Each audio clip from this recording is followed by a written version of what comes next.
A reckless statement from Hassan Omar, the SG for UDA party, that could make Kenyans reclaim their sovereignty the Nepal way. Alafu nasikia kijana mmoja anaitwa Nyoro, Ndindi, anaitwa hivyo.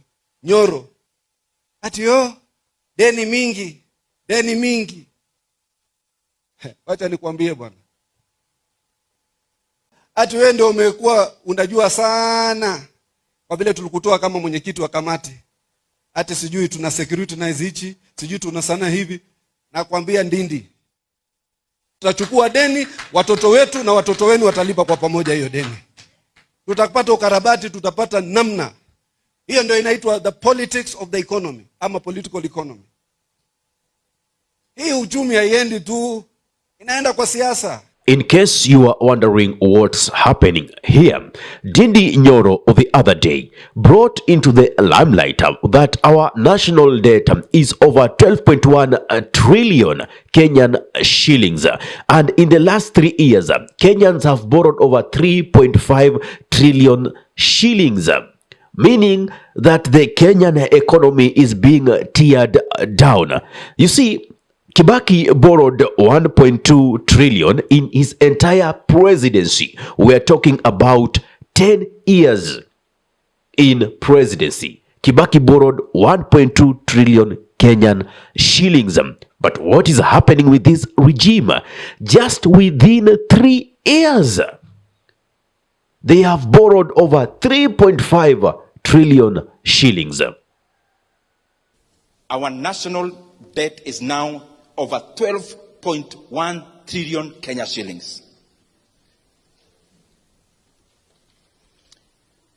For the last 3 years, our country has borrowed in excess of 3.5 trillion Kenya shillings.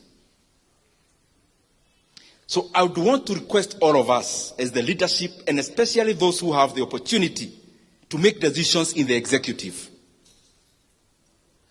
Let us serve our country with dedication.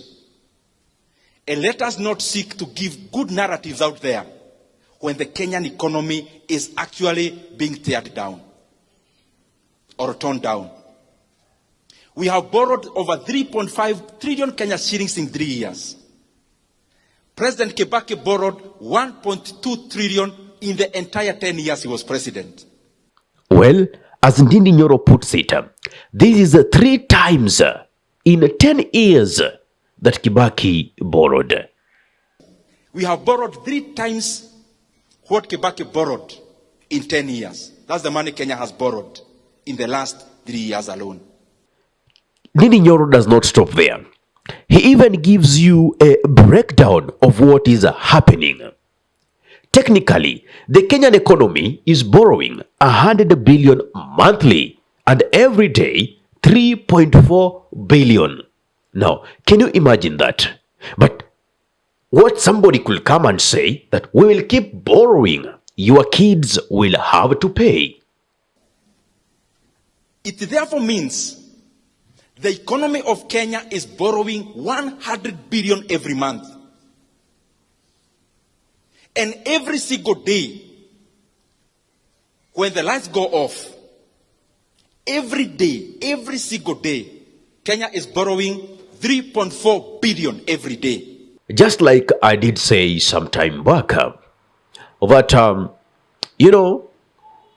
close to the elections of 2027, maybe 1.5 or 2 years to the elections, we shall see Ruto's regime trying to come up with a project or projects, trying to, bombard the nation with projects just to try and clear his popularity, which has dwindled over time, courtesy of running out or tearing apart the democracy that we should be enjoying from the Constitution. What do I mean? When our brothers and sisters, when we went to the streets last year protesting the finance bill, we were shot at, tear gassed, some of us are killed, Now, the government comes with the plan to compensate the victims of police brutality. Well, in one hand, it means they have admitted, different from the statements that they were saying these were criminals. You remember? They have already admitted that actually the police did kill protesters. Now, before you even try and compensate the victims of police brutality, first, justice needs to be done and seen to have been done by making sure they arrest the officers that did the heinous acts of shooting and killing protesters. And through that, the popularity of William Ruto went down because he did the exact opposite of the things he did promise he is not going to do. Extrajudicial killings, state-sanctioned abductions, operating a killer squad. You know? Now, all these, he is trying to erase using the development or project he wants to bombard and strain the Kenya's economy. I'm saying this because we are now headed to the elections. And what governments do, they focus more on re-election and we forget that we have a country to lead after the elections. And what that means is that every time we are nearing elections, we start having something called fiscal expansion. Because maybe there is nothing much to be seen for the past year, then in basically 1 year, we want everything to be seen. And therefore, what do? We become reckless in borrowing. Kenya is there now. Can you imagine borrowing 3 times in 3 years? What Kibaki borrowed in 10 years. Does it even ring a bell to you? Oh, Mr. President, you're not going to buy our silence on this. We are not going to budge. We may not know whom we are going to elect, but we know whom we are not going to vote for. Anyway, here is a clip of the ambassador or peace ambassador to Nepal, who says that actually Africa is looking upon Kenya to offer a direction. These are not my words. Listen to him. I see Kenya representing the whole African continent. That's right. Whole of African continent.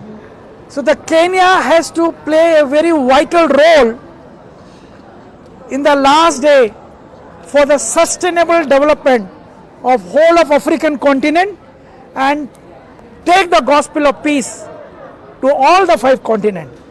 So that is my focus, that is my goal. Well, much said, little done. I don't know what's your take on this. Kindly give me your suggestion in the comment section below. If you love content of this nature and you're watching from my YouTube channel, kindly subscribe and press the notification button so anytime that we are live or we upload content of this nature, you'll be the very first person to be notified.